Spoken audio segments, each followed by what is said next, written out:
자, 그래서 우리 항상 불자님들께서는 늘 우리가 매일매일 기도를 해 나아가야 돼.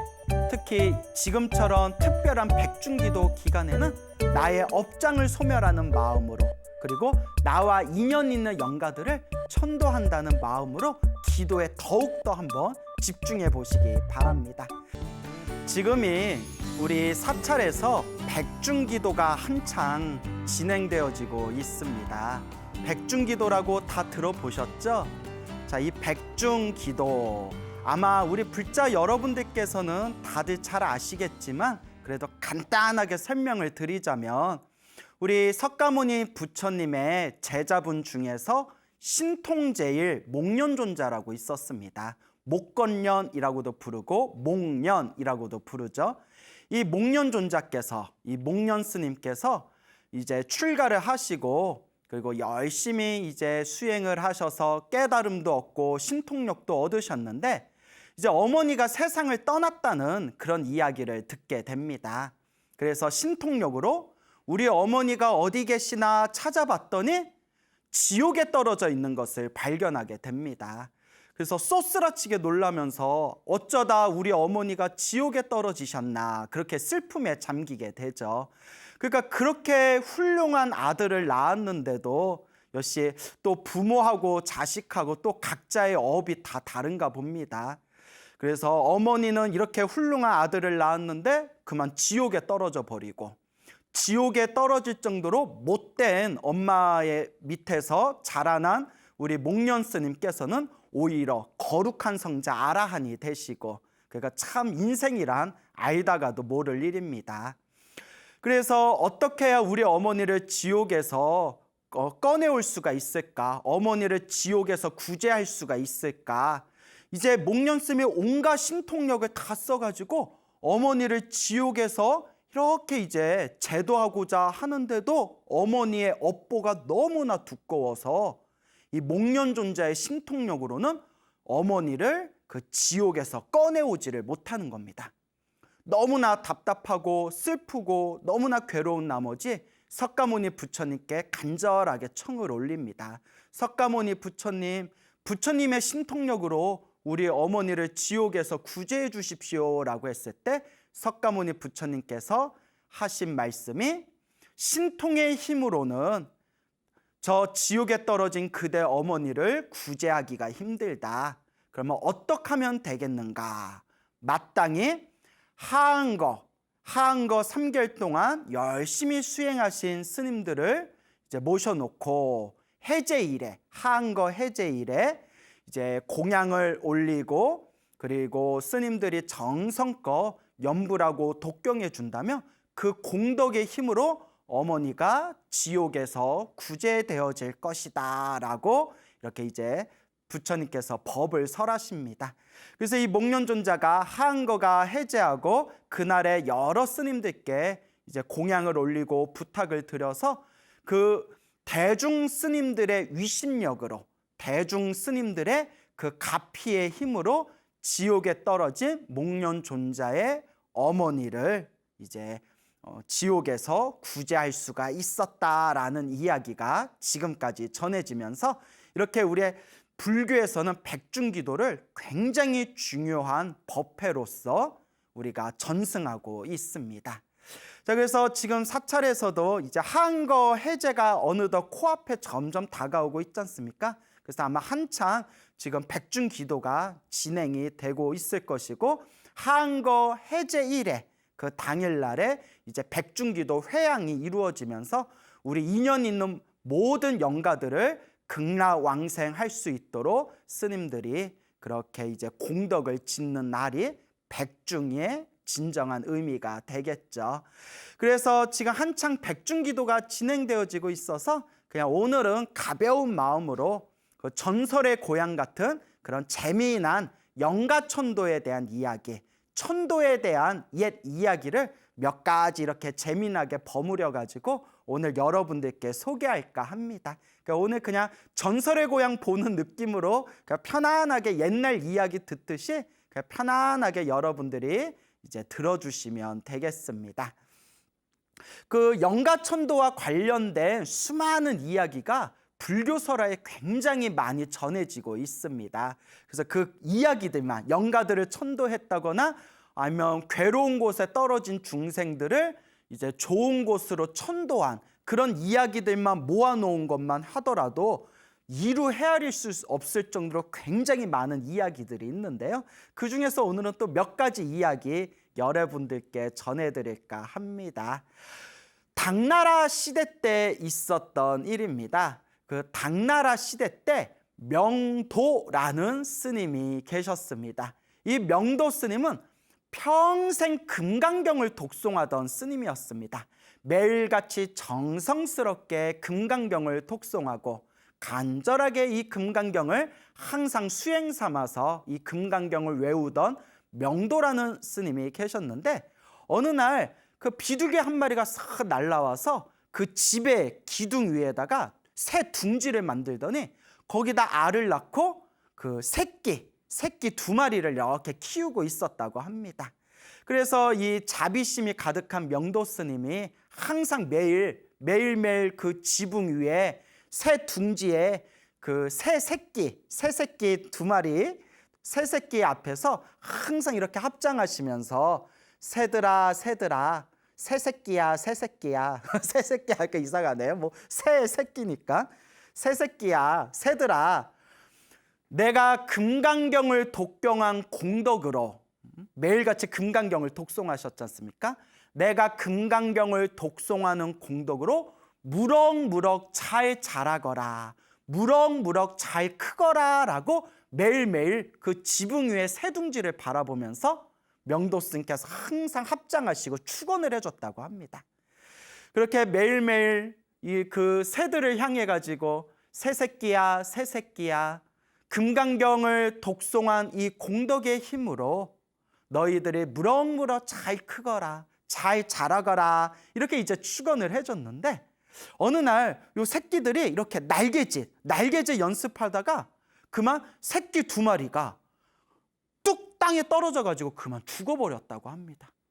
그 스님이 너무나 가슴이 아파서, 에휴, 이렇게 새로 태어난 것도 참 슬픈 일인데 제대로 날아보지도 못하고 이렇게 빨리 명이 다했구나라고 스님이 슬퍼하시면서 그 새들을 양지 바른 곳에 잘 묻어주고 또 새들을 위해서 금강경을 정성껏 그렇게 독경을 해줬다고 합니다. 그러다가 어느 날 명도 스님께서 어느 날 이렇게 잠에 들었는데 그냥 생생한 꿈을 꾸시게 됩니다. 꿈속에서 그 어린 소년, 어린 남자의 2명이 쓱 나타나더니, 스님 혹시 저희를 알아보시겠습니까? 스님, 저희는 스님 지붕 위에 새둥지에 살았던 그 새 새끼 2마리입니다 라고 꿈에서 명도 스님께 인사를 하는 겁니다. 스님, 저희들이 전생에 업장이 두꺼워서 이번 생에 새 몸으로, 축생의 몸으로 태어났는데 스님의 금강경 독송 소리를 들으면서 저희들의 공덕이 쌓이고 쌓여 저희들이 새 몸을 빨리 벗게 되었습니다 라고 하는 거예요.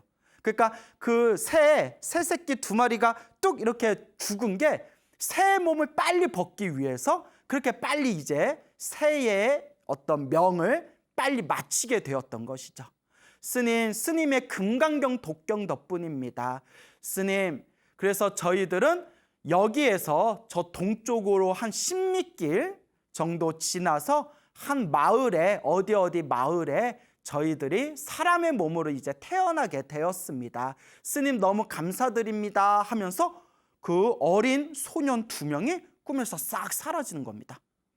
꿈에서 탁 깨고 나서 명도 스님이 신기하다, 참으로 신기하다. 그리고 꿈에서 그 소년이 가르쳐준 대로 여기서 동쪽으로 10리길 지나서 어디 집, 그것을 이제 머릿속에 잘 기억해 놓고 있다가 몇 해가 지난 뒤에 혹시나 해서 그 마을을 스님께서 직접 찾아갑니다.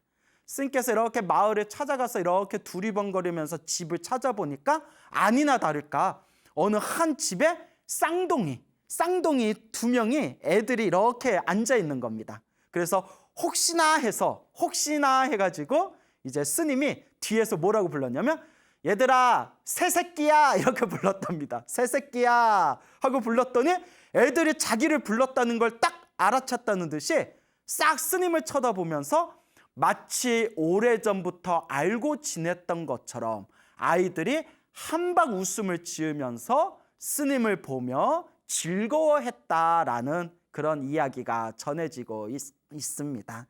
그래서 우리 한국 불교에서도 우리가 뭐 49제라든가 천도제를 우리가 이제 봉행을 할 때 영가분들을 위해서 금강경을 많이 독경해 드리거든요. 그래서 이제 사찰마다 조금씩 다르지만 뭐 아미타경을 독경해 주는 사찰도 있고 금강경을 독경해 주는 사찰도 있고 이제 여러 사찰마다 조금씩 특색이 있지만 예전부터 뭐 중국 불교라든가 한국 불교 등등에서는 이 금강경의 공덕이 너무나 뛰어나기 때문에 또 영가를 천도할 때 금강경을 많이 독경해 준 그런 사례가 아주 많습니다.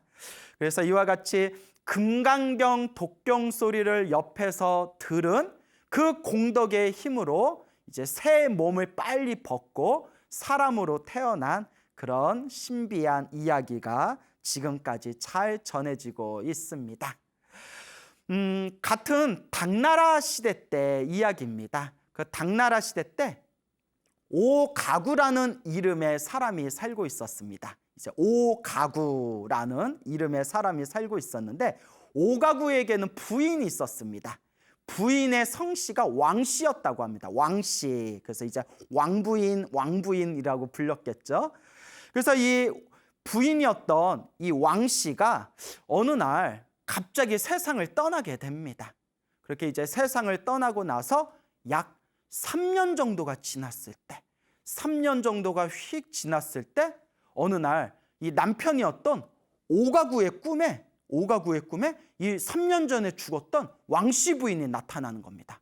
그래서 3년 전에 죽었던 부인이 꿈에 나타나가지고 남편이었던 오가구에게 여보 내가 전생에 업이 두꺼워가지고 전생에 지었던 악업 때문에 내가 죽은 뒤에 이번 생에 뱀으로 태어났습니다. 제가 뱀으로 태어났습니다. 지금 저 황자파라는 곳에 황자파의 탑 밑에서 제가 살고 있는데 자 황자파는 그 당나라의 수도가 장안이거든요. 장안에서 남쪽으로 내려가면 아주 유명한 명승지가 있답니다. 아주 그냥 경치가 수려하기로 유명한 그런 작은 지역이 있는데 그곳을 이제 황자파라고 부른다고 합니다. 내가 황자파에 있는 탑 밑에 내가 지금 뱀으로 살고 있는데 이제 내일 모레면 이제 내가 뱀으로서 목숨이 다하게 되었습니다. 하지만 내가 아직도 악업이 남아있기 때문에 뱀으로서 목숨이 다했다 하더라도 제가 구제받기는 힘들 것 같습니다. 그러니 여보 부디 내일 제가 있는 탑에 스님을 모셔와가지고 나를 위해서 금강경을 좀 독송해 주십시오. 저를 위해서 공덕을 좀 지어 주십시오. 라고 꿈에서 왕씨 부인이 부탁을 하는 겁니다. 우리 같으면 이제 뭐 제가 결혼은 안 해봤지만 이제 우리 같으면 그래도 같이 부부의 연을 맺었던 여자가 꿈속에 나타나서 여보 내가 전생의 악업으로 인해서 내가 뱀으로 태어났어요. 그래서 내가 이제 내일 모레면 뱀으로서 명이 다하게 되었는데 뱀의 몸을 벗었다 하더라도 아직도 악업이 남아있어가지고 제가 좋은 몸 받기가 힘들 것 같아요. 좋은 방법이 하나 있는데 스님을 모셔가지고 저를 위해서 금강경을 좀 독경해 주십시오. 저를 위해서 공덕을 좀 지어 주십시오. 이런 꿈을 꾸면 우리 같으면 당연히 해주죠. 뭐 그게 뭐 내가 그냥 헛꿈을 꾼 걸 수도 있겠지만 찝찝하잖아요. 꿈에 부인이 나타나서 죽은 부인이 그런 거 부탁하면 이게 진짠가 가짠가 헷갈려도 찝찝해서라도 금강경을 아마 독경해 줄 것 같은데 둘이 사이가 엄청 안 좋았나 봐요. 예? 오가구하고 왕씨 부인하고 사이가 안 좋았나 봐. 그 꿈속에서 남편이 꿈에 나타난 뱀으로 태어났다는 꿈에 나타난 그 부인한테 뭐 화를 내면서 막 꾸짖었대요. 어디 내 꿈에 나타나서 남편한테 이래라 저래라 하냐고 아마 막 꾸짖었나 봐요. 왜 꾸짖었는지는 책에 자세히 안 나와요. 다만 뭐 화를 내면서 꾸짖었대요. 그 남편도 좀 이상하죠. 그래서 제가 생각하기에는 둘이 사이가 안 좋았구나. 사이가 얼마나 안 좋았으면 죽은 부인이 나타나서 금강경 좀 독경해달라는데 거기다 뭐 화를 냈대요. 뭐 화를 내고 짜증을 내니까 부인이 침을 그 오가구 남편 얼굴에다 침을 태 하고 뱉었답니다. 태 하고 침을 딱 뱉으면서 꿈에서 딱 깼대요. 꿈에서 깼는데 그 꿈에서 침 맞은 자리가 화끈화끈거리면서 막 무슨 이렇게 독이 올라가지고 얼굴이 퉁퉁 부어가지고 너무나 얼굴이 아프더랍니다. 꿈속에서 그 침을 맞은 그 자리가. 그 오가구가 아이고 얼굴이야 하고 있을 때 때마침 잠자고 있던 오가구의 친형 오가구의 형 꿈에도 요 왕씨 부인이 나타났답니다. 왕씨 부인이 딱 나타나가지고 하는 얘기가 내 남편이 제가 꿈에 나타나서 남편한테 금강경 좀 독경해달라고 했는데 오히려 뭐 화를 내고 짜증을 내길래 제가 얼굴에다 침을 뱉었습니다. 그게 독이 서린 침이라서 쉽게 낫지가 않을 겁니다. 그러니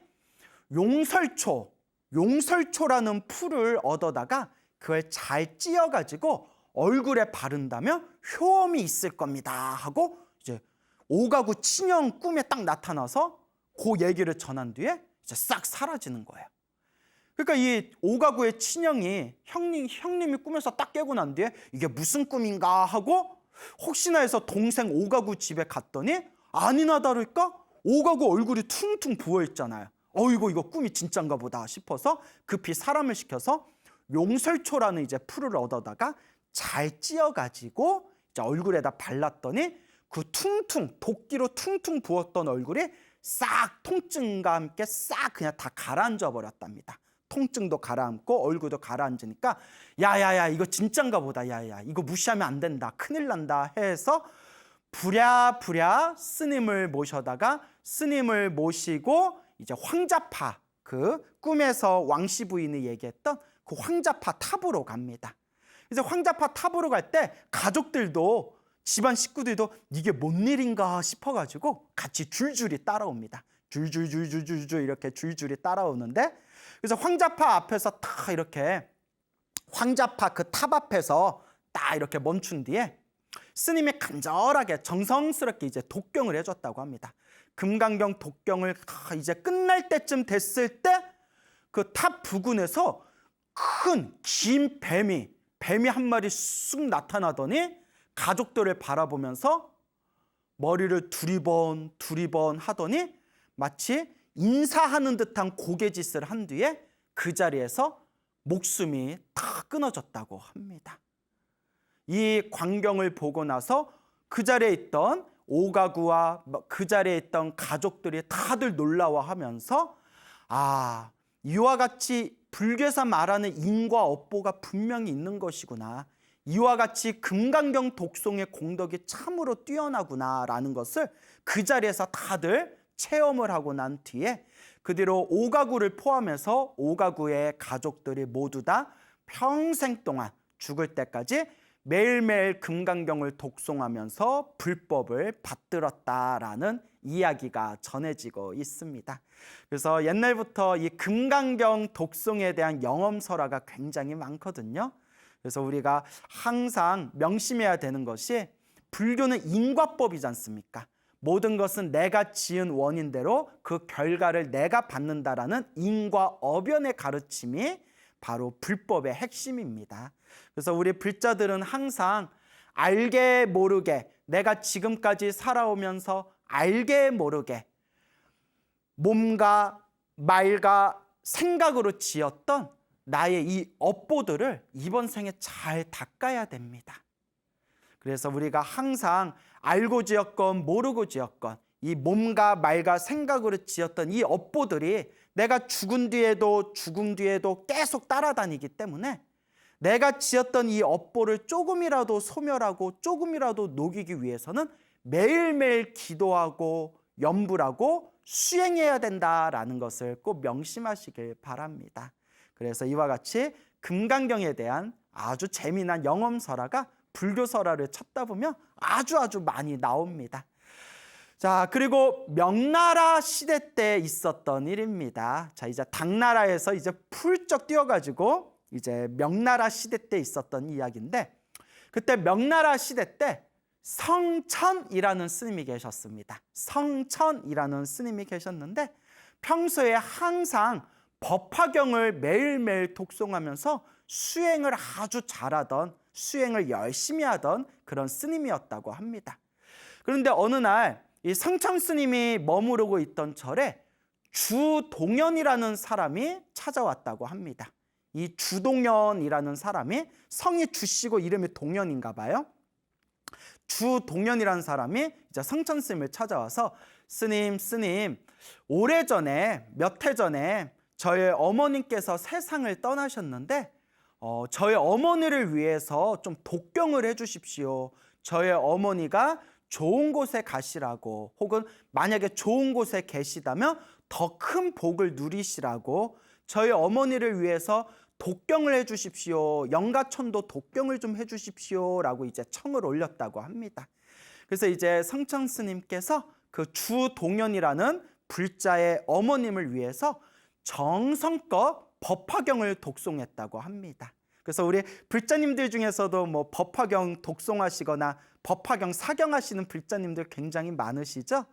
그래서 이 성천 스님께서 법화경을 정성껏 이제 독경을 하셨는데, 성천 스님이 이제 주동연이라는 그 불자의 어머니를 위해서 법화경 독송을 다 마치고 난 뒤에 이제 주동연이 이제 집으로 돌아왔답니다. 집으로 돌아왔는데, 집으로 돌아와 봤더니 아니 주동연의 그 집에 굉장히 힘이 센 좋은 소가 있었다고 합니다. 아주 힘이 센 좋은 소가 있었는데, 근데 어머니를 위해서 법화경 독송을 마치고 나서 집에 왔더니 그 소가, 그 멀쩡하고 건강하고 힘이 좋았던 소가 갑자기 드러누워가지고 꽥 하고 죽어버린 거예요. 그러니 평소에 그 소를 아끼던 이 주동연이라는 사람이, 뭐 옛날 농경 민족에서는 소가 큰 재산이지 않습니까? 아니 어쩌다가 저 소가 갑자기 죽었나? 아직도 저렇게 건강하고 멀쩡하던 소가 왜 갑자기 죽었나? 왜 하필이면 절에 가서 독경하고 공덕 짓고 왔는데 집안에 오히려 더 좋은 일이 생겨야지 왜 저렇게 소가 죽었나라는 의심이 들더랍니다. 그래서 주동연이 신기하다, 희한하다, 별일이 다 있다, 이렇게 이제 마음속에 오만 의심이 들지 않았겠습니까? 그런데 또 이제 그날 꿈을 꿉니다. 꿈을 꿨는데 몇 해 전에 돌아가신 어머니가 이제 꿈에 나타나신 거예요. 어머니가 꿈에 싹 나타나시더니 아들아 라고 이제 꿈에서 어머니가 아들을 부르면서, 아들아, 내가 죽은 뒤에 전생에 빚이 많아가지고 그 빚을 갚느라 내가 너네 집안에 소로 태어났었다. 소로 태어나서 내가 그 빚을 갖고 있는 와중에 네가 나를 위해서 그 성천 스님이라는 분에게 법화경을 독송해가지고 그 공덕을 나한테 줬기 때문에 내가 이렇게 빨리 소의 몸을 벗게 되었다 라고 그렇게 이제 아들아 하면서 어머니 꿈을 꾸게 된 거예요. 꿈에서 딱 깨고 나서 야, 살다 이런 일이 다 있구나, 별일이 다 있구나 싶어가지고 그 다음날 다시 이제 성천 스님을 찾아가서 성천 스님께 그 자초지종을 설명한 뒤에, 스님, 저의 어머니를 위해서 다시 한번 정성껏 독경을 좀 올려주시기 바랍니다 라고 이제 부탁을 합니다. 그래서 이제 성천 스님이 그 어머니를 위해서 이제 공양을 올리고, 그리고 그 어머니를 위해 정성껏 독경을 하면서 그렇게 이제 천도 발언을 했더니, 그 다음날 그 성천 스님께서 법화경을 간절하게 독송해 주시고 나서 이제 다시 그 다음날 이 주동연의 꿈에 다시 어머니가 나타났다고 합니다. 아들아, 너무나 고맙다. 참으로 고맙다. 너 덕분에 내가 빨리 사람 몸을 받게 되었다. 정말 고맙다 아들아 라고 그렇게 아들에게 마지막 작별 인사를 하면서 어머니에게 이제 좋은 곳으로 떠나게 되셨다라는 그런 법화경 영엄설화가 전해지고 있습니다. 그러니까 우리 불자 여러분들께서도 살아생전에 부모님한테 효도를 제대로 못해서 뭐 아쉬웠던 분, 답답하셨던 분, 뭔가 조금 내가 부모님께 제대로 효도를 못해서 좀 마음에 숙제 같은 그런 어떤 짐이 느껴지시는 분들은 한번 돌아가신 부모님들을 위해서 금강경도 좋고 법화경도 좋고 부처님의 대승경전을 정성스럽게 독경하시거나 정성스럽게 사경하셔서 내 돌아가신 부모님과 나와 인연 있는 영가들을 위해서 이 부처님의 가르침을 독송한 대승경전을 독송한 이 공덕을 회양하겠습니다라는 마음으로 한번 기도를 하면 어떠시겠습니까? 부처님의 가피는 너무나 위대하고 너무나 신비롭습니다. 사람이 살아가면서 우리가 항상 느끼고 또 항상 마음으로 우리가 항상 생각이 나는 것 중에 하나가, 왜 사람은 살아가면서 좋은 일도 생길 때가 있고 나쁜 일이 생길 때도 있을까?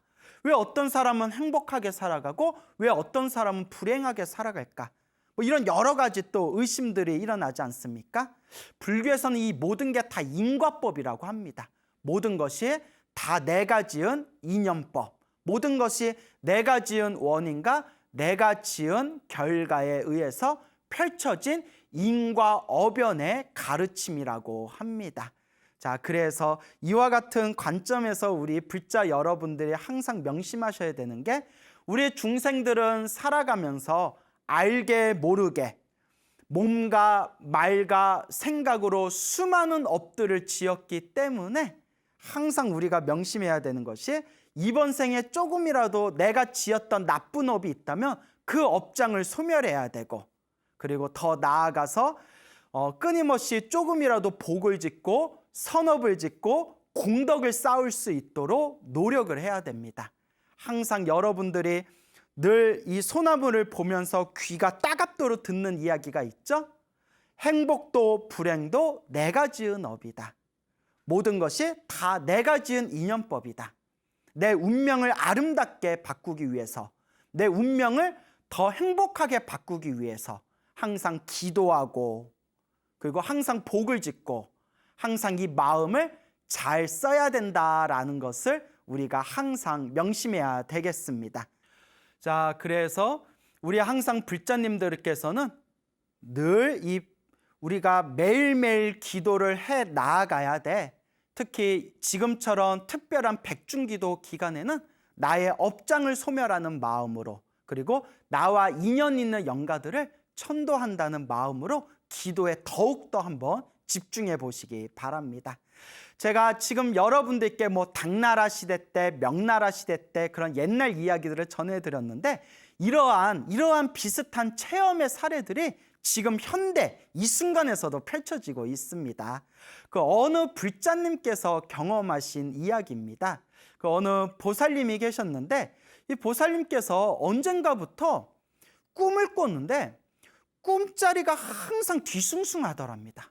자꾸 꿈에 막 흉악한 사람들이 나타나서 자꾸 꿈에서 자기를 괴롭히는 꿈도 꾸고, 막 꿈에서 죽은 사람들도 나타나고, 꿈에서 막 별의별 귀신들도 보이고, 그래서 항상 잠을 잘 때마다 잠자리가 굉장히 험악했다고 합니다. 그래서 그냥 잠을 자는 것 자체가 굉장히 스트레스였다고 해요.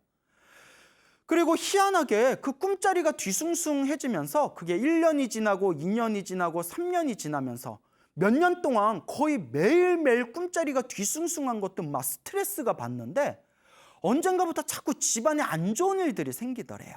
그 꿈자리가 뒤숭숭할 때마다 항상 집안에 안 좋은 일이 생기니까, 어떨 때에는 어느 날 꿈자리가 안 좋을 때는 이거 또 집안에 안 좋은 일이 생기려나? 그런 막 엄청난 스트레스가 느껴질 정도였다고 합니다. 그래서 너무나 답답한 나머지 요 보살님께서, 요 불자님께서 우연히 굉장히 기도를 많이 하신 노스님을 만나 뵙게 됩니다.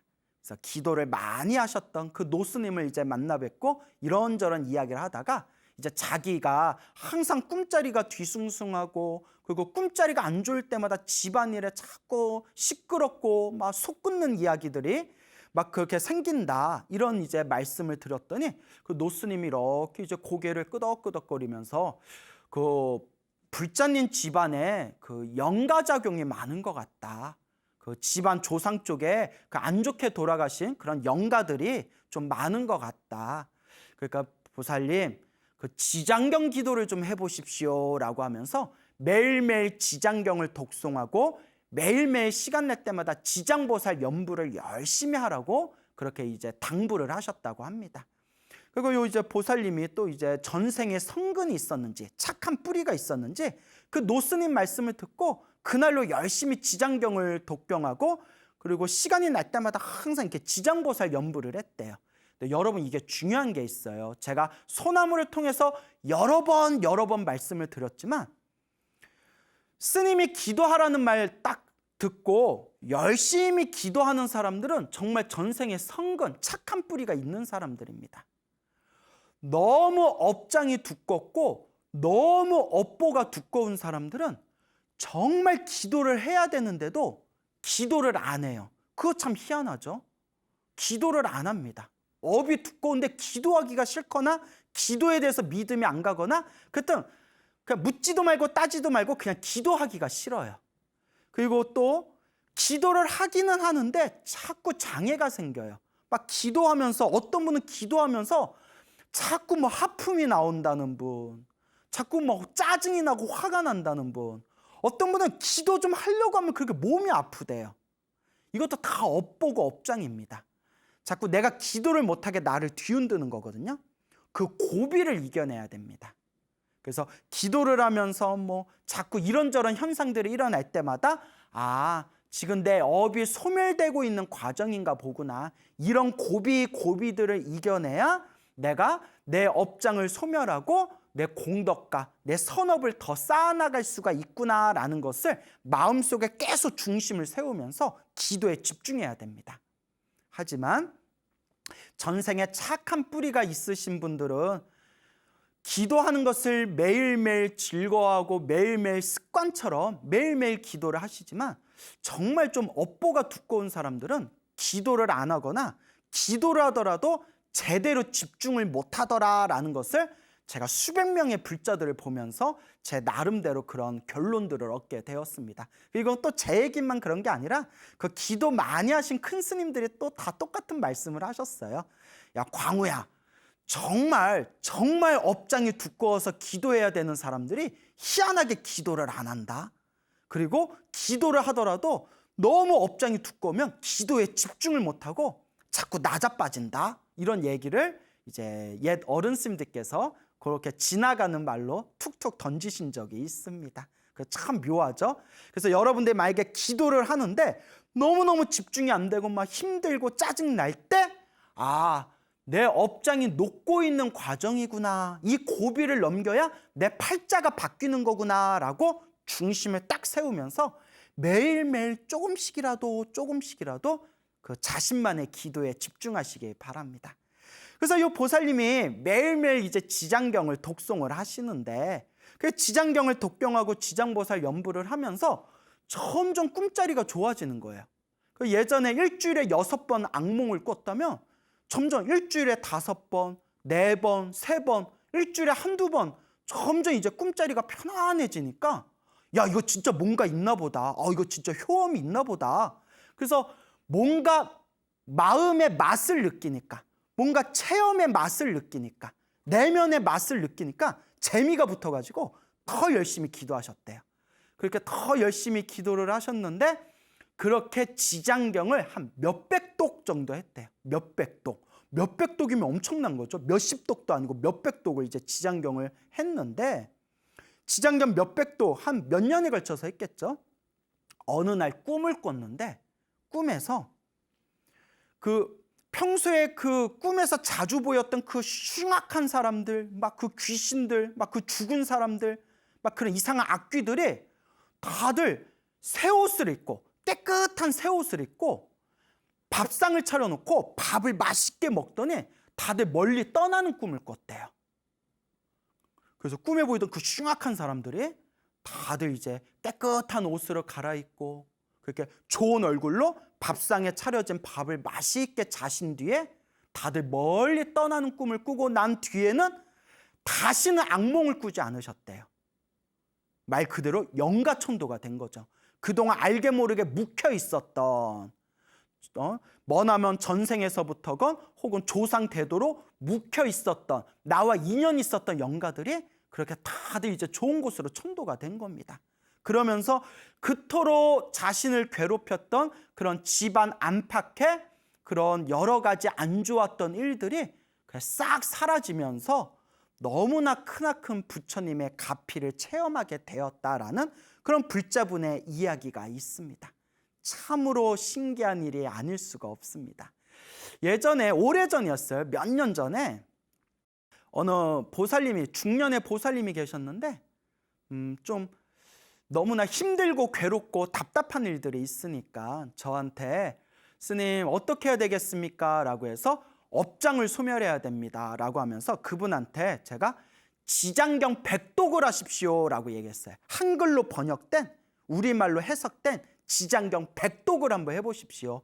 지장경 백독을 하면 무언가 우리 불자님의 에너지가 이렇게 바뀌게 될 겁니다 라고 했는데 깜짝 놀라면서 스님 그걸 백독으로 그 100번으로 어떻게 그걸 읽어요 이러더라고요. 그래서 그 순간 제가 마음으로 아직 멀었다. 아직 멀었다. 업이 두꺼울수록 더 많이 기도해서 그걸 녹여야 되는데 성근이 있는 사람은 지장경 백독하세요 라고 하면 힘들지만 한번 해보겠습니다 라고 반응하고 아직 업이 두꺼운 사람들은 너무 많아요. 그거 어떻게 해요? 그거 100독, 10독도 아니고 그 많은 걸 어떻게 해요? 그러면서 또 바깥으로 다른 사람들 찾아다니면서 제가 힘든데 어떻게 하면 되겠습니까? 제가 힘든데 어떻게 하면 되겠습니까? 백날 밖으로 찾아봤자 정답은 없습니다. 내가 지은 업은 내가 풀어야 된다. 내가 지은 숙제는 내가 풀어야 된다. 내가 지은 빚은 내가 풀어야 된다. 그게 인과법입니다. 그러니 우리가 인생을 살아가면서 힘들고 괴롭고 답답한 일이 있다면 정말 간절하게 피눈물을 흘리는 마음으로 간절하게 기도하면서 업장 참여를 해야 된다라는 것을 꼭 명심하셔야 됩니다. 그래서 그 불자님 같은 경우는 지장경을 몇백 독을 했대잖아요. 몇백 독. 그러니까 100독 이상을 하신 거예요. 몇백 독. 그 정도로 간절하게 기도를 했기 때문에 그렇게 자신의 팔자, 자신의 운명의 에너지를 바꿀 수가 있었던 겁니다. 몇백 독이면 하루에 한 독씩 보통 지장경 하루에 지장경을 한 번 이렇게 읽는데 한 2시간에서 3시간 사이 정도 걸리거든요. 한 2시간 반에서 3시간. 천천히 읽으면 한 3시간 좀 넘게도 걸리는데 보통 매일매일 지장경 독송하시는 분한테 얼마나 걸리십니까? 하면 보통 빨리 읽으면 2시간, 좀 이렇게 좀 적당히 속도를 조절하면 2시간에서 3시간 안에는 그렇게 지장경을 한글로 된 지장경을 한 번 다 읽습니다라고 하더라고요. 그래서 매일매일 그렇게 금강경도 좋고 법화경도 좋고 지장경도 좋습니다. 매일매일 자신의 기도를 통해서 내 업장을 녹여나가야 된다라는 것을 꼭 명심하시길 바랍니다. 몇십 년 전에, 수십 년 전에 그 중국 불교에서 활동하시던 홍일대사라는 아주 큰 스님이 계십니다.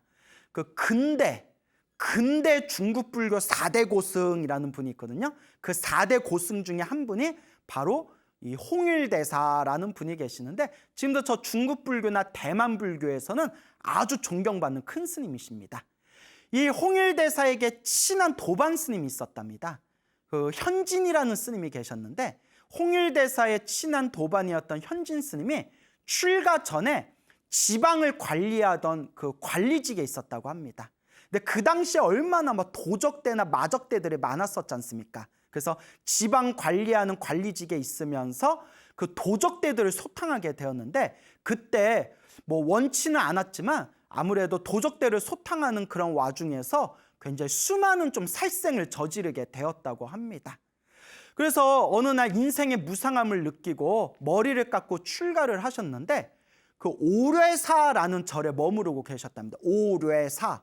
오레사라는 절에 머무르고 있을 때 자기가 그 소탕했던 도적대들이 꿈에 막 나타나가지고 현진스님을 막 괴롭히더랍니다. 몇 날 며칠 동안 꿈에 그 죽었던 도적대들이 나타나서 왜 우리를 죽였냐, 왜 우리를 죽였냐라고 자꾸 이제 자기를 괴롭히니까 너무나 이제 스트레스를 받고 막 공포심에 떨다가 내가 부처님 제자인데 부처님 법에 의지해야지라는 마음이 생기면서 나무 아미타불 연부를 지극정성을 하셨다고 합니다. 나무 아미타불, 나무 아미타불, 지극정성으로 나무 아미타불 연부를 매일매일 정말 목숨 걸고 나무 아미타불을 연부를 했더니 나중에는 꿈에서도 나무 아미타불 연부를 할 정도가 됐다고 합니다. 꿈에서도 나무 아미타불 연부를 할 정도가 되면서 꿈에서 도적대들이 나타났을 때 습관처럼 저절로 그 도적대들을 향해서 습관처럼 나무 아미타불, 나무 아미타불 연부를 할 때마다 그 꿈에 나타난 그 귀신들이 이렇게 다들 사라지는 꿈을 몇 번 꾸고 나서는 그 뒤로는 단 한 번도 꿈속에서 그 죽은 귀신들이 나타나지 않았다라는 그 이야기를 현진 스님께서 그 홍일대사라는 그런 어른 스님에게 직접 자신의 체험담을 이야기해 준 게 지금까지 그 이야기가 전해지고 있습니다. 그러니까 여러분, 우리 인간이 헤아릴 수 있는 세계는 한정되어져 있습니다. 요새 무슨 물질 문명이 너무 발달하다 보니까 이런 영적인 세계에 대해서 우리가 잘 안 믿는 경향이 있는데 불교에서 하고 있는 뭐 49제나 천도제나 백중 같은 게 다 엉터리는 아닙니다. 다 나름대로의 이유가 있어서 우리 선지식들께서 만들어 놓으신 그런 중생을 제도하는 법 중에 하나가 바로 이런 천도의식이 되겠습니다. 네, 여러분, 49제 천도제를 지내고 백중기도를 지내는 것은 다 좋은 일이지만 49제 천도제를 밖으로 지내는 것보다 더 중요한 게 있습니다. 제가 항상 하는 이야기, 내가 기도를 해야 된다. 내가 내 스스로 기도를 해야 되고 내가 내 스스로 닦아야 진짜 효과를 보는 거지, 밖으로 이렇게 구슬 지내거나 밖으로 천도제를 백날 지내봤자 내가 내 자신을 닦지 않으면 더 이상 변화가 없다. 그러니 내가 지은 업은 내가 닦는다는 마음으로 내가 기도해야 된다라는 것을 꼭 명심하시길 바랍니다. 자, 백중 기도 동안 열심히 수행하셔가지고 여러분들 삶에 크나큰 행복의 열매가 가득히 열리기를 축원드리겠습니다. 부처님 당시에 있었던 일입니다. 그 부처님이 살아생전 부처님이 계셨던 시대에도 이 말썽꾸러기 스님들이 제법 많았었나 봅니다. 그래서 2600여 년 전 부처님께서 법을 펼치고 계시던 정법 시대에도 훌륭한 부처님의 제자분들도 계셨지만 이렇게 말썽꾸러기, 속을 그렇게 이제 말을 안 듣고 사람 속을 애태우는 그런 말썽꾸러기 스님들도 많이 있었던 것 같습니다. 그 부처님 당시에 있었던 가장 말썽꾸러기 스님 6분이 있었는데 이분들이 바로 그 유명한 육군 비구라고 불리던 제자들이었습니다. 그래서 6명의 말썽꾸러기 스님 해서 육군 비구라는 이 6명의 스님들이 있었습니다.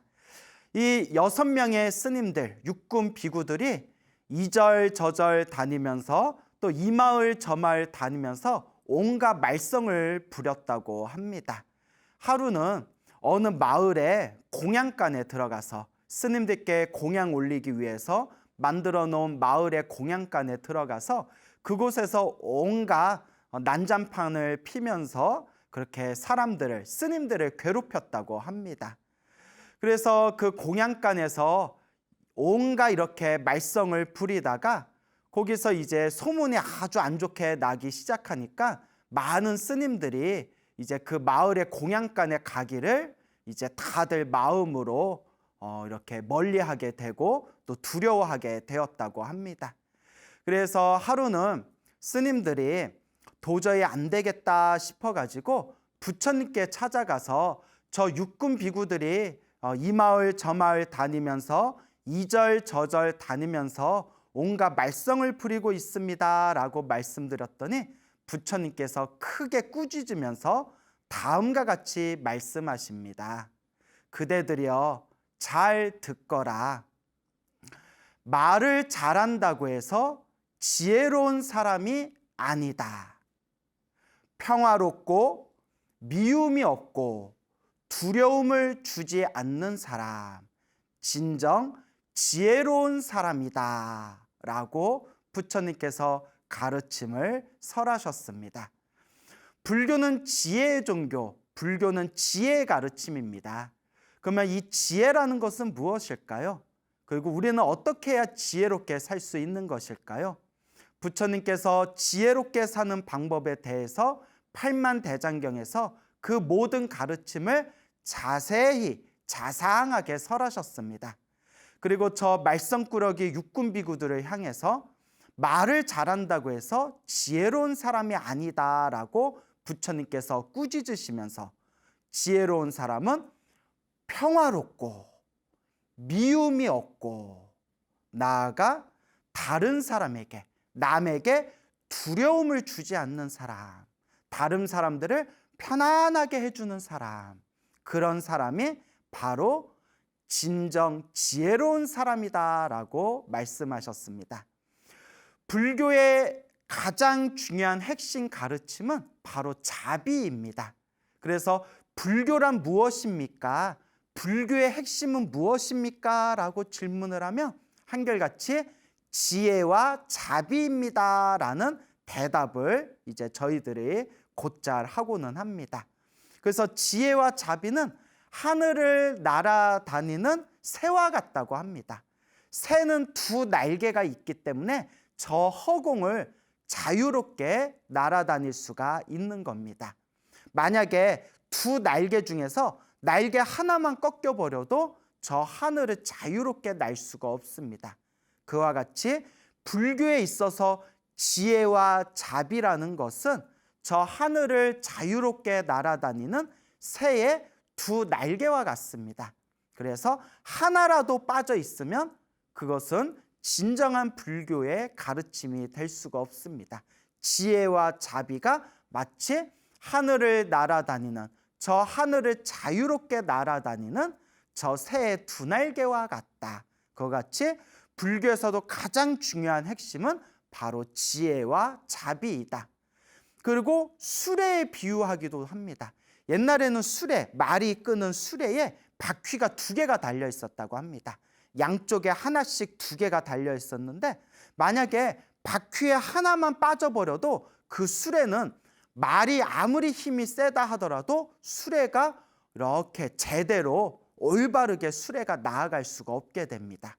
그와 같이 양쪽에 바퀴가 두 개가 튼튼하게 붙어 있어야 수레가 올바르게 편안하게 자유롭게 굴러갈 수 있듯이 불교에서도 지혜와 자비가 함께 있어야 이 부처님의 가르침이 올바르게 펼쳐질 수 있고 올바른 깨달음의 길로 나아갈 수가 있다라고 불교에서는 설명하고 있습니다.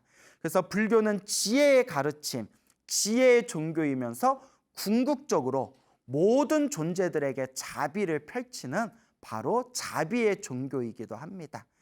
그래서 우리가 성불하는, 우리가 부처가 되는, 성불을 하는 가장 밑바탕의 원동력이 되는 에너지가 바로 자비심이라고 합니다. 나의 행복과 나의 평온을 위해서 깨달음을 얻는 것이 아니라, 나의 행복과 나의 즐거움을 위해서 성불하는 것이 아니라 모든 중생, 모든 존재가 다 함께 성불하기 위해서, 모든 존재가 다 함께 깨달음을 얻기 위해서, 모든 존재, 모든 중생이 다 함께 괴로움에서 벗어나 영원한 행복을 얻기 위해서, 그래서 우리가 수행하고 성불하는 것이다.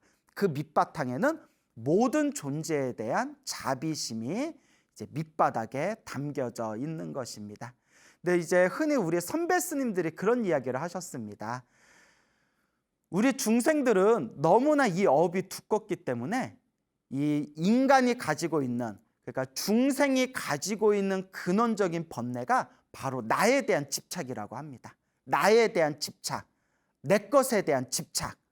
그렇기 때문에 중생들은 남을 위해서 산다고 말은 하지만 실질적으로는 나를 중심으로 살아갈 수밖에 없는 게 중생의 번뇌의 뿌리고 중생의 근원적인 업장이라고 합니다.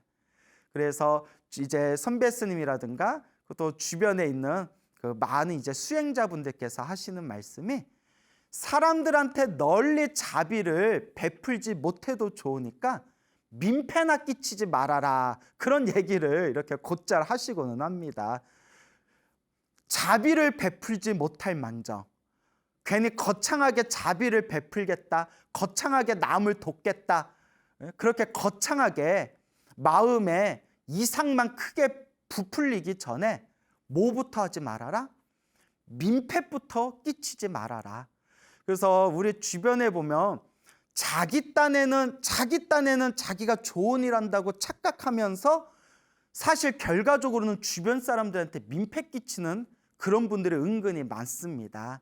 그래서 이제 뉴스라든가 인터넷 신문에 보면 자기 딴에는 무슨 봉사한다, 혹은 자기 딴에는 이렇게 뭐 굶주린 짐승들에게 먹을 걸 준다. 그거는 정말 좋은 일이에요. 굶주린 축생들에게, 짐승들에게 먹을 걸 주는 거는 정말 좋은 일입니다. 그런데 결과적으로 자꾸 먹을 걸 주다 보니까 자꾸 이렇게 짐승들이 몰려들면서 그 주변에 살고 있는 사람들, 주민들이 불편함을 호소하고, 여기서 이러지 말고 그럼 좀 딴 데 가서 하세요 하는데도 내가 좋은 일 하는데 왜 나만 갖고 그래? 니들이 다 문제가 있어서 그래. 또 이렇게 이상한 고집에 빠져 있는 분들을 우리가 곧잘 그런 이렇게 언론을 통해서 볼 수가 있습니다. 이것도 또 하나의 극단이 될 수 있겠죠. 그래서 우리 부처님께서도 우리 불교에서도 좋은 일을 하되 지혜롭게 해야 된다라고 말씀하십니다. 지혜롭게 해야 된다.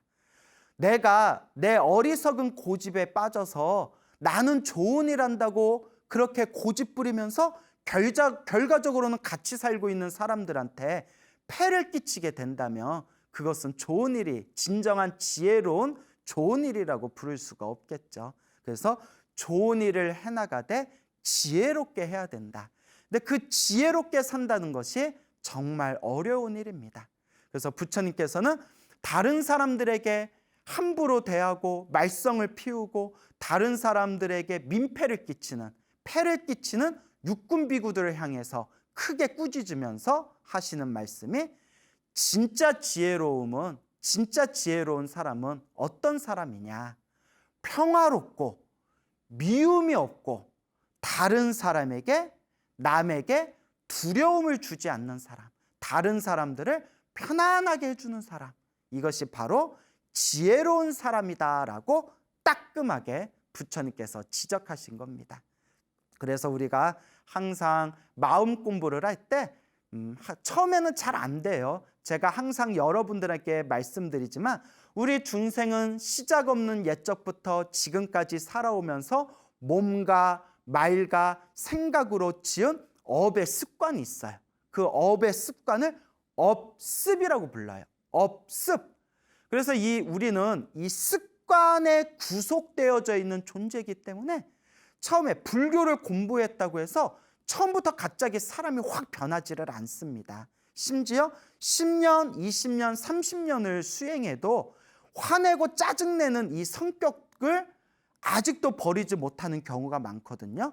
그만큼 우리 업의 습관이 무섭다는 거예요. 그만큼 업의 습관이 무섭다. 그래서 꾸준하게 닦아나가는 수밖에 없습니다. 항상 부처님께 참회 기도를 올리면서 거룩하신 부처님, 제가 시작 없는 옛적부터 지금에 이르기까지 알고 지었건 모르고 지었건 몸과 말과 생각으로 지은 이 모든 업을 참회하겠습니다. 이 모든 어리석은 악업을 참회하겠습니다. 살생한 죄업을 오늘 참회하겠습니다. 투도한 도둑질한 죄업을 오늘 참회하겠습니다. 음란한 짓을 한 죄업을 오늘 참회하겠습니다.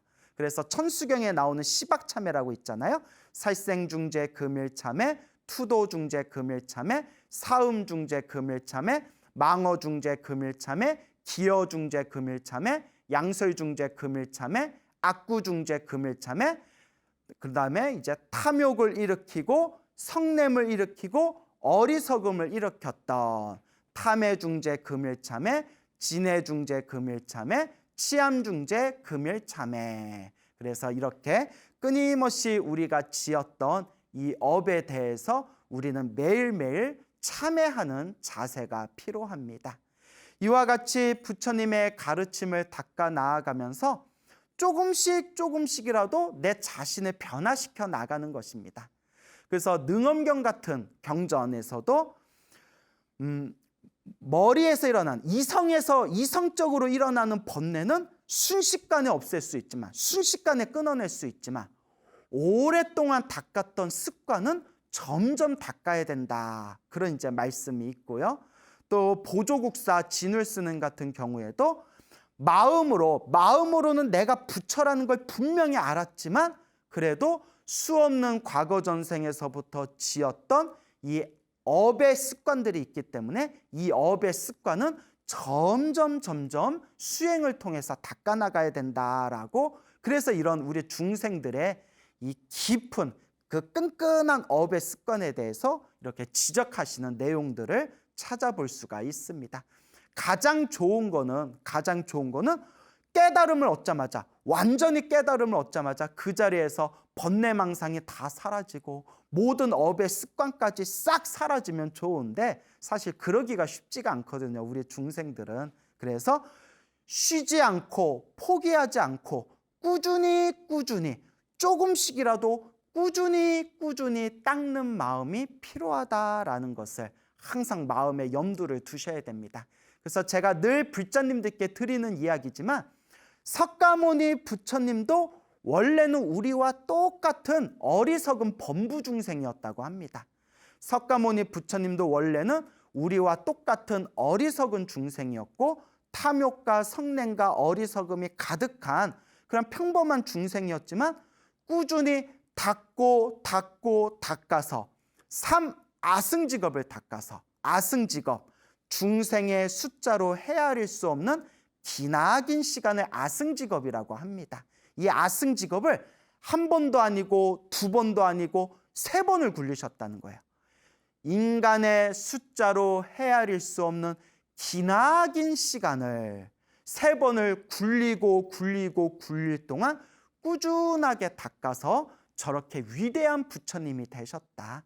그래서 우리도 지금은 탐욕과 성냄과 어리석음이 가득하고 좋지 못한 업의 습관이 가득하고 자꾸 내가 이러면 안 되는데 하면서도 자꾸 실수를 저지르는 존재이기는 하지만 포기하지 않고 꾸준히 닦아 나아간다면 우리도 언젠가는 저 부처님과 같이 완전한 깨달음을 얻은 거룩한 존재가 될 수 있다. 이것을 꼭 명심하시길 바랍니다.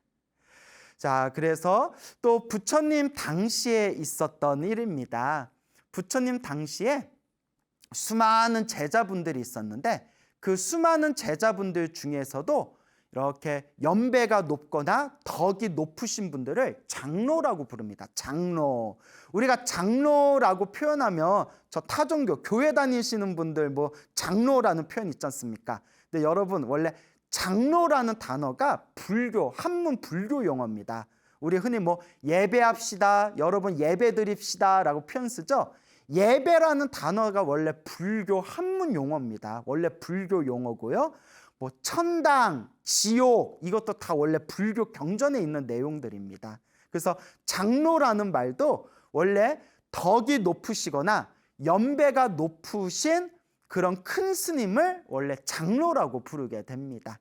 근데 장로는 크게 세 가지로 구분 지을 수가 있답니다. 세 가지 종류로 구분 지을 수가 있는데 첫 번째는 출가해서 범납, 출가하신 나이, 출가한 범납이 높으신 장로를 연기장로라고 부릅니다. 그러니까 출가하셔서 오랫동안 절에 있으셨던 그런 연배가 높으신 장로를 연기장로라고 부릅니다. 또 두 번째는 법을 잘 이해하고 부처님의 법에 대해서 해박하게 알고 계시는 법이 높으신 분을 법장로라고 부릅니다. 법장로. 그 다음에 그냥 이름만 장로인 사람, 그냥 덕도 없고 수행도 부족하지만 어쨌거나 절에 오래 버텨가지고 그냥 이름만 장로라고 붙여준 분들을 작장로라고 부릅니다. 혹은 이름명자를 써서 명장로라고 부릅니다. 그래서 절에 오랫동안 출가한 지 오래되셔서 연배가 높으신 분들을 연기장로라고 부르고, 부처님의 가르침에 대해서 깊이 이해하고 있는 덕이 있는 그런 어른 스님을 법장로라고 부르고, 그리고 뭐 아무것도 뭐 쥐뿔도 없지만 그냥 이름만 장로라고 그냥 붙여준 것을 작장로 혹은 명장로라고 부르게 됩니다. 근데 우리가 이렇게 부처님 경전을 보다 보면 장로 사리불 혹은 뭐 장로 수보리 뭐 이런 표현이 나오거든요. 부처님 경전에 나오는 장로라고 표현하는 분들은 이제 법이 깊으신 분, 덕이 깊으신 분들을 이제 통칭하는 표현이 되겠죠. 어쨌거나 부처님 당시에 여러 명의 장로들이 있었습니다. 이제 연배가 높으시고 뭐 나름대로 공부를 열심히 하신 이제 장로분들이 이제 계셨나 봅니다. 근데 이 장로분들 중에서도 젊은 제자가 있는 장로가 있고 아직 제자가 없는 장로들도 있었나 봅니다. 뭐 그것도 자기 인연법이죠. 우리 스님들도 절에 오래 가셨는데도 제자가 없는 분들이 계시고, 또 절에 들어오셔서 이제 상자 받을, 제자 받을 시기가 되니까 뭐 전생에 무슨 인연법이 있으셨는지 또 상자를 금방금방 쉽게 인연 맺는 분들이 또 계시거든요. 뭐 그거야 다 자기 인연법이고. 그런데 그 중에서 어떤 장로분들께서 저쪽에 젊은 스님들이 스승님을 옆에서 아주 열심히 공손하게 그렇게 시봉드는 모습을 보고 이렇게 부러움과 질투심이 일어났나 봐요. 몇몇 장로들이. 그러면서 이 장로들이 자기네들끼리, 야, 스님들, 우리들도 부처님의 법에 대해서 해박하게 해석할 줄을 알고 부처님의 법을 사람들에게 전달하는 것도 다 우리들도 능력이 있는데 우리들은 지금 우리들을 시봉할 젊은 제자들이 없다. 그러니 부처님께 가서 우리가 이렇게 건의하자. 부처님, 한 장로 밑에서 공부를 한 젊은 스님들을 완전히 공부가 익을 때까지, 완전히 공부를 이룰 때까지 장로의 곁을 떠나게 하지 말고 여러 장로들을 이렇게 밑에서 옮겨 다니면서 다른 장로들을 시봉하면서 계속해서 공부할 수 있도록 부처님께서 이것을 배려해 주십시오라고 우리가 건의를 하자. 이렇게 이제 이야기를 한 겁니다. 그러니까 장로 스님 한 분 밑에 있는 제자가 공부를 배우고 난 뒤에 이제 독립하는 게 아니라 그 제자가 스승의 허락을 받을 때까지 다른 장로들 밑에서 시중 들면서 계속 공부할 수 있도록 그렇게 우리가 법을 만들자. 이렇게 이제 자기네들끼리 상의를 했답니다. 약간 욕심이 깔렸죠. 예, 이제 좀 젊은 스님들 부려먹고 싶었나 봐요. 그래서 이걸 부처님께 찾아가서 이제 그 장로 스님들끼리 서로가 합의한 것을 이제 부처님께 건의를 합니다. 부처님, 젊은 비구 스님들이 한 장로 밑에서 시중을 들고 시봉을 하고 공부를 배웁니다. 하지만 젊은 비구 스님들이 공부가 무르익을 때까지 떠나지 말고 다른 장로들 밑에서 꾸준하게 시봉을 들면서 공부할 수 있도록 부처님께서 그렇게 이제 법을 좀 제정해 주십시오라고 하니까 부처님께서 그 말씀을 듣고 부처님께서 옳다라고 생각하셨어요. 부처님은 그 말이 옳다. 젊은 스님이 공부가 완전히 무르익을 때까지 멀리 떠나거나 독립하지 말고 덕이 있는 그런 큰 스승 밑에서 이렇게 시중 들면서 시봉 들면서 그렇게 자신의 공부가 무르익을 때까지 또 다른 덕이 높으신 장로들 밑에서 그렇게 꾸준하게 공부하는 것, 그것이 옳다라고 부처님께서는 여기셨지만 부처님께서는 모든 걸 다 꿰뚫어 보시는 분이잖아요. 그래서 그것을 건의한 장로들 마음에 부러움과 질투와 시기심과 자기들의 욕심이 밑바닥에 깔려 있구나라는 것을 부처님께서 그 마음을 다 꿰뚫어 보십니다. 그러면서 부처님께서 짐짓 말씀을 우회적으로 돌리셔서 거룩하게 수행하는 공덕과 이 아라한, 모든 번뇌와 욕망이 사라진 아라한의 청정하고 맑고 깨끗한 아라한의 거룩한 삶에 대해서 부처님께서 설법을 하십니다. 그 말은 요 장로들이 경전 공부는 열심히 하고 부처님의 말씀은 잘 외우고 있어서 경전에 해박하고 사람들에게 강의하는 것은 잘하지만 아직 아라한이 되지 못해서 번뇌와 욕망과 망상이 남아있는 그런 아직은 수준이 낮은 단계의 수행자들이라는 것을 부처님께서 다 꿰뚫어 보시고 그대들이여 그 젊은 스님들에게 이렇게 시중받을 생각하지 말고 빨리 수행해서 어서 번뇌와 욕망을 끊고 거룩한 아라한이 되어야 된다라는 것을 이렇게 우회적으로 이렇게 설법을 하시게 됩니다. 그래서 부처님께서 마음으로는 이 장로 스님들이 건의하신 게 맞다고 여기셨어요.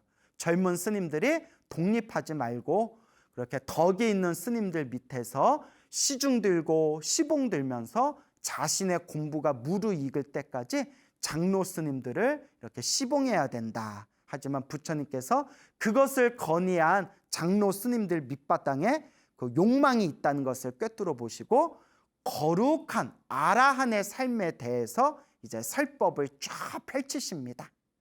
그리고 마지막에 부처님께서 다음과 같은 개송을 설하십니다.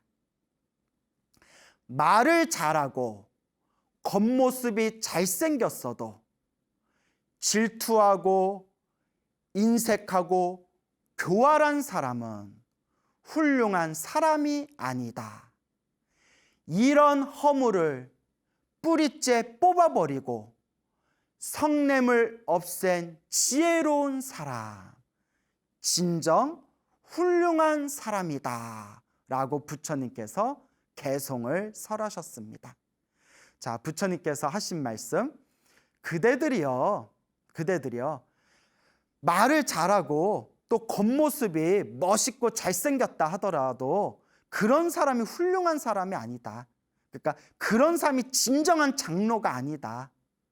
마음에 질투심이 있고 그리고 마음에 인색함이 있고 그리고 마음에 교활한 사람은 뭐 이렇게 꾀를 내가지고 이렇게 교활한 사람들은 훌륭한 사람이 아니다. 아무리 말을 잘하고 아무리 남들을 보기에 겉모습이 훌륭해 보여도 이 마음에 번뇌와 욕망과 망상이 있다면 훌륭한 사람이 아니다. 진정한 장로가 아니다.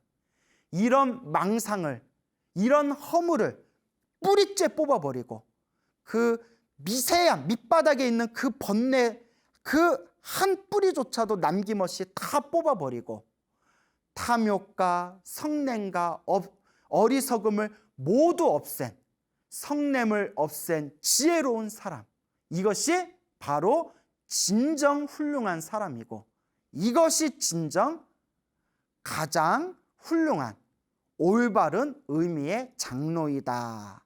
그런 의미로 부처님께서 법문을 하신 겁니다.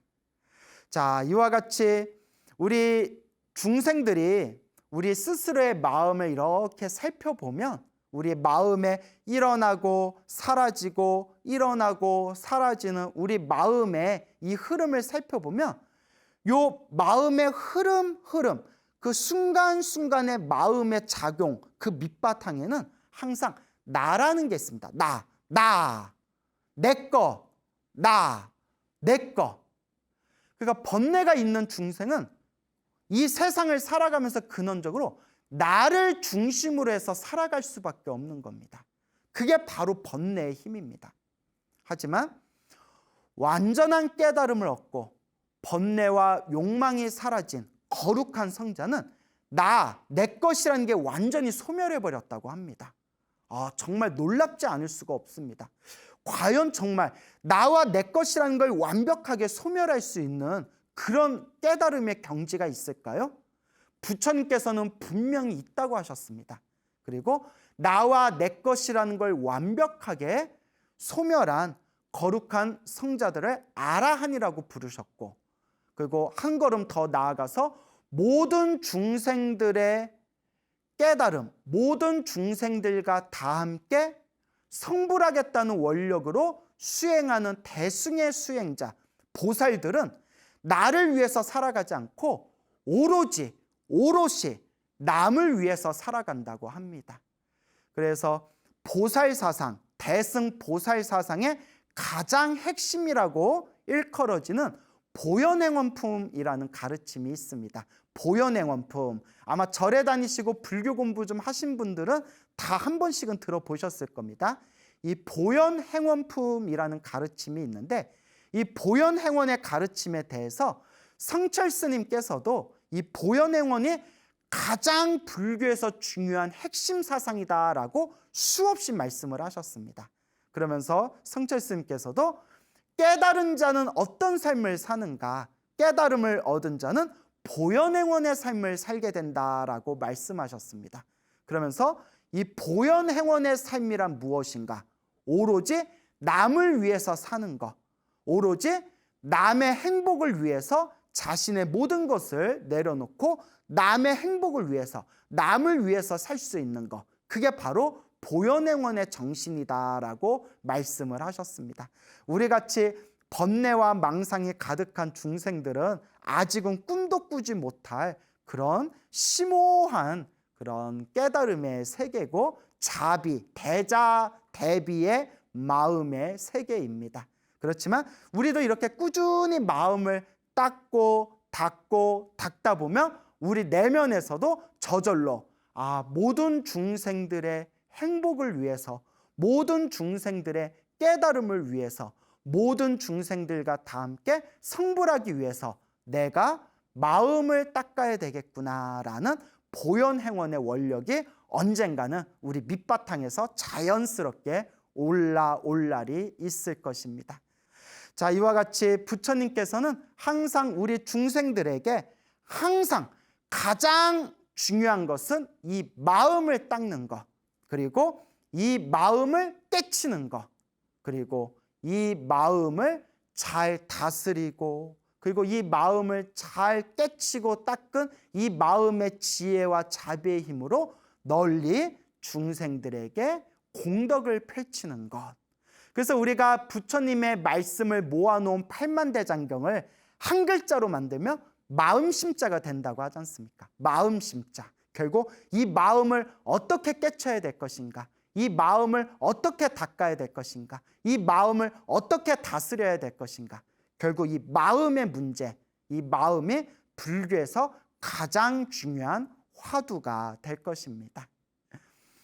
부처님 당시에 있었던 일입니다. 부처님 당시에 액구다나라는 스님이 계셨다고 합니다. 액구다나라는 스님이 계셨는데요.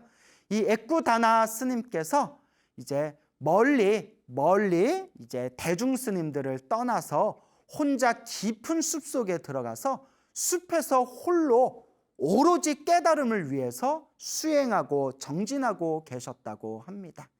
그렇게 세월이 흘러서 이제 액구다나 스님도 오로지 수행하고 정진하고 수행하고 정진해서 드디어 비로소 모든 욕망이 사라지고 모든 번뇌가 사라진 거룩한 성자 아라한이 되셨다고 합니다. 이제 거룩한 성자 아라한이 되셔서 이제 어느 날 포살일이었다고 합니다. 포살, 불교에서 말하는 포살은 안거 기간에 안거 때에 보름에 한 번씩, 초하루 보름, 그래서 보름에 한 번씩 이제 부처님께서 설하신 계율을 낭송하고, 그리고 사람들에게 법문을 해주는 그런 날을 포살이라고 부릅니다. 포살, 계율을 낭송하고, 그리고 중생들에게 법문을 해주는 날, 그래서 보름에 한 번씩 이런 포살이라는 의식이 있었습니다.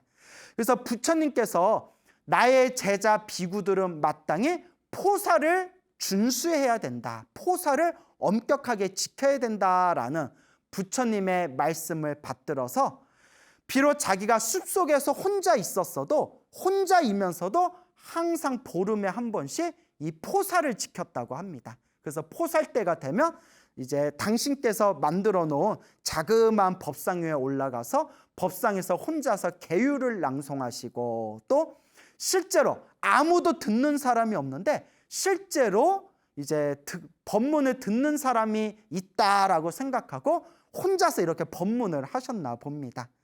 그런데 비로소 아라한이 되신 모든 번뇌와 욕망이 사라진 아라한이 되신 이 애꾸다나 스님이 어느 날 포살일이 돼서 포살 때가 돼서 혼자서 법상에 올라가셔서 그 숲속에서 혼자서 계율을 낭송하시고 그리고 혼자서 법문을 하셨는데 뭐 할 줄 아는 법문이 없으신 거예요. 그래서 딱 하나 자기가 유일하게 알고 있는 개송이 하나 있었대요. 애꾸다나 스님이 유일하게 외우고 있는 개송 하나가 있었는데 이 부처님의 말씀 다른 걸 알고 있는 게 딱히 없어가지고 이 포살리 이 법문을 할 때 홀로 자기가 유일하게 알고 있는 이 개송을 포살일에 법문에서 설했다고 합니다. 텅 비어있는 숲속에서 홀로 아라한의 맑고 깨끗한 고요한 그런 마음으로 포살일에 법상 위에서 다음과 같이 개송을 설하십니다. 거룩한 마음을 가지고 항상 깨어있는 사람은 지혜의 길을 걷는다. 공덕을 갖추고 번뇌가 사라진 아라한에게 슬픔은 일어나지 않는다. 라는 이 짧은 개송을 설하는 순간 숲속에 떠나갈 정도로 감탄의 소리가 울려 퍼지면서 사방에서 막 박수 소리가 막 나왔대요. 숲속에 아무도 없는데 어디서 사람의 환호성 소리가 들리고 어디서 박수 소리가 나왔을까요?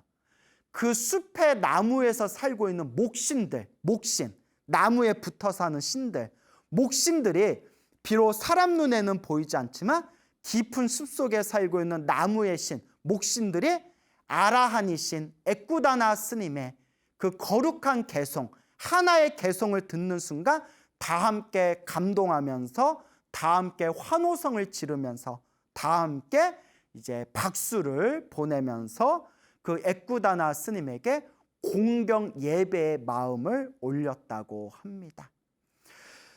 며칠이 지난 뒤에 부처님의 가르침에 해박한 두 분의 장로 스님이 각각 500명의 제자들을 데리고 우연히 그 숲속에 들어오셨다고 합니다.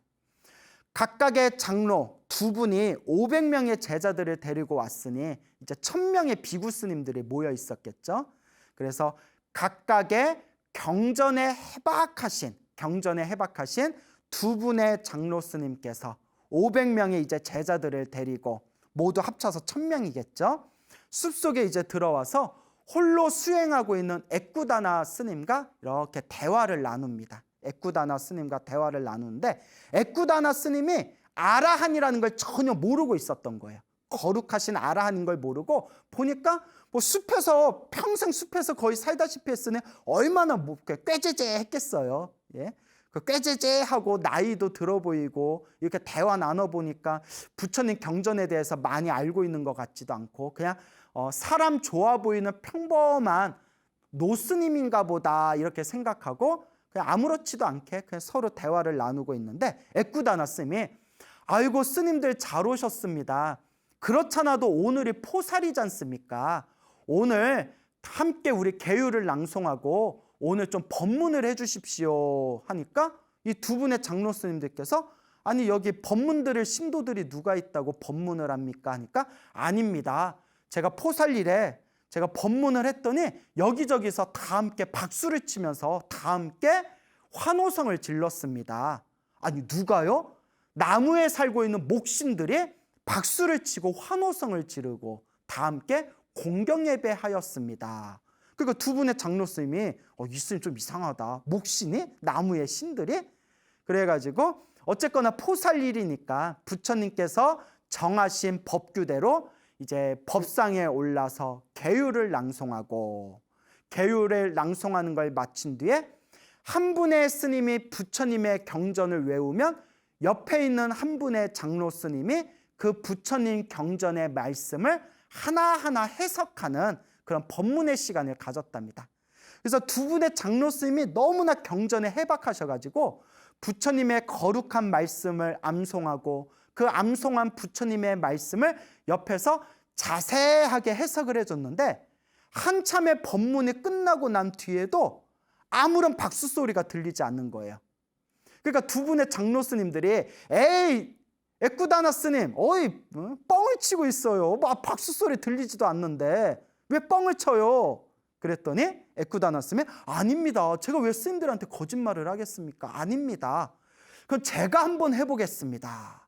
그래서 홀로 다시 법상에 올라서 본래 자기가 외우고 있던 개송을 다시 설했다고 합니다.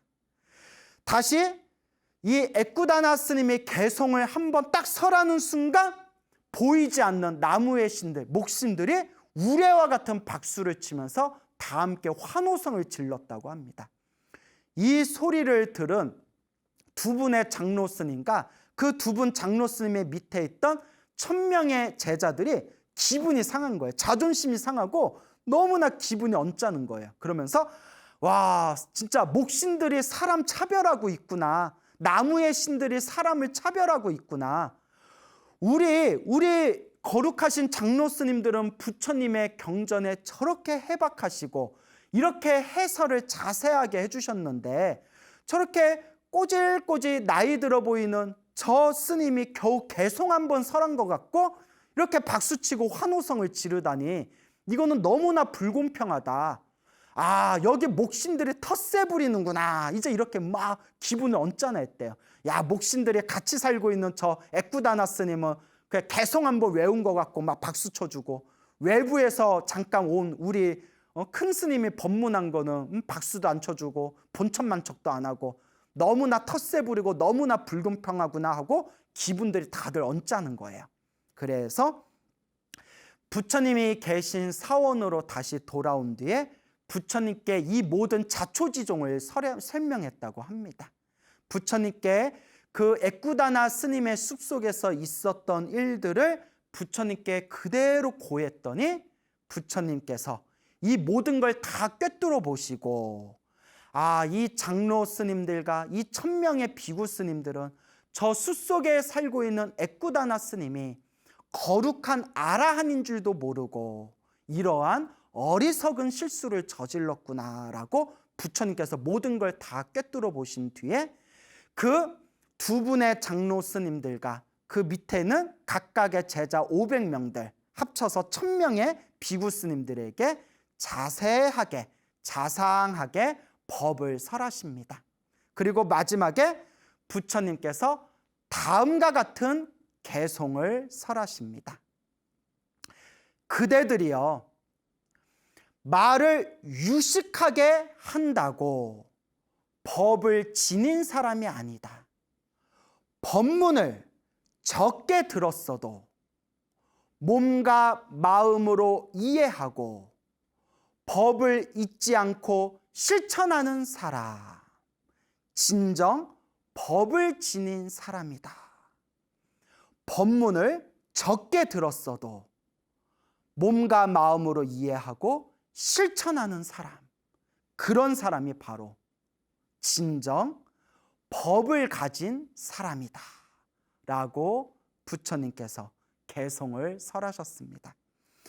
부처님의 가르침을 모아놓은 것을 팔만대장경이라고 하고, 팔만대장경의 가르침은 평생을 연구해도 끝이 없습니다. 더더구나 지금 우리 불교가 한국 불교, 중국 불교, 북방 불교, 티베트 불교, 인도 불교, 저 미얀마, 스리랑카, 태국의 남방 불교, 그 외에 일본 불교, 베트남 불교, 수많은 불교들의 사상들이 펼쳐져 있지 않습니까? 평생을 연구해도 끝이 없습니다. 하지만 부처님께서는 이와 같이 우리들에게 간곡하게 말씀하십니다. 유식하다고 해서, 말을 유식하게 한다고 해서, 그러니까 머릿속에 뭘 많이 안다고 해서 진정 법을 지닌 사람이 아니다. 법문을 적게 들었어도 비록 아는 것이, 부처님의 아는 법문이 비록 조금밖에 알지 못한다 하더라도 마음으로 이해하고 실천하는 사람, 그런 사람이 법을 지닌 사람이다. 우리 불자분들이 항상 마음속에 되새겨야 할 가르침이라 생각합니다. 사람으로 태어나기 어렵고 부처님의 가르침 만나기 참으로 어렵다 하셨습니다. 우리가 이번 생에 사람으로 태어나 이렇게 소중한 부처님의 법을 만났으니 이번 생 항상 마음을 닦고 항상 복과 선업과 공덕을 닦는 그런 진정한 불자의 삶을 닦아 나아가시기 바랍니다. 여러분, 행복해지고 싶습니까? 행복한 삶을 창조하고 싶습니까? 복을 지으십시오. 선업을 지으십시오. 공덕을 쌓으십시오. 복과 선업과 공덕의 힘이 여러분들을 진정한 행복의 길로 이끌어 줄 것입니다. 여기서 마치겠습니다. 여러분 성불하십시오.